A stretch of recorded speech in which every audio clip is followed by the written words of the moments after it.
ওখানে দেখো 4.1-এর সূচক নবম দশম শ্রেণী 19 নম্বর অঙ্কের সমাধান। √3 whole power x plus 1 equal cube root 3 whole power 2x minus 1। তো এখানে √3 আর এখানে হচ্ছে কিউব রুট 3।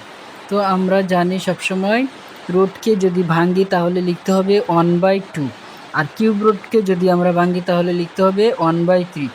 তো এমনিভাবে যদি 4 রুট থাকে তাহলে হবে 1/4, 5 রুট থাকলে 1/5, 6 রুট থাকলে 1/6, ইত্যাদি ইত্যাদি। আশা করি বুঝতে পেরেছ।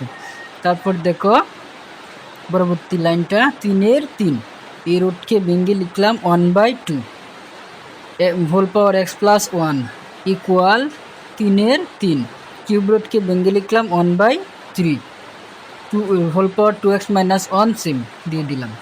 তারপর দেখো 1/2 এর সাথে x প্লাস 1 গুণ সম্পর্ক, তারপরে 1/3 এর সাথে 2x মাইনাস 1 গুণ সম্পর্ক। তো আমরা গুণটা করে নিচ্ছি 3/3।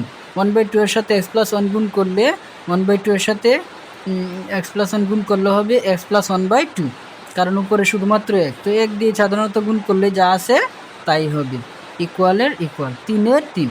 তারপর আবার এই পাশে 1/3 এর সাথে 2x মাইনাস 1 গুণ করব, তো 1 এর সাথে এই অংশটা গুণ করলে যা আছে তাই হবে 3/3। তারপর দেখো এখানে বেসে বেসে মিল আছে, যেহেতু বেসে বেসে মিল আছে তাহলে আমরা বেসটা বাদ দিয়ে দিব। 3 বাদ দিয়ে দিলে থাকলে হচ্ছে x plus 1/2 equal 2x minus 1/3। তারপর এখানে লক্ষ্য রাখতে হবে এখানে আর গুণন করতে হবে, এর সাথে এটা গুণ যাবে আর এই অংশের সাথে এই অংশ গুণ যাবে। এই হচ্ছে আড়াআড়ি গুণন বা ক্রস গুণন যাই বলি।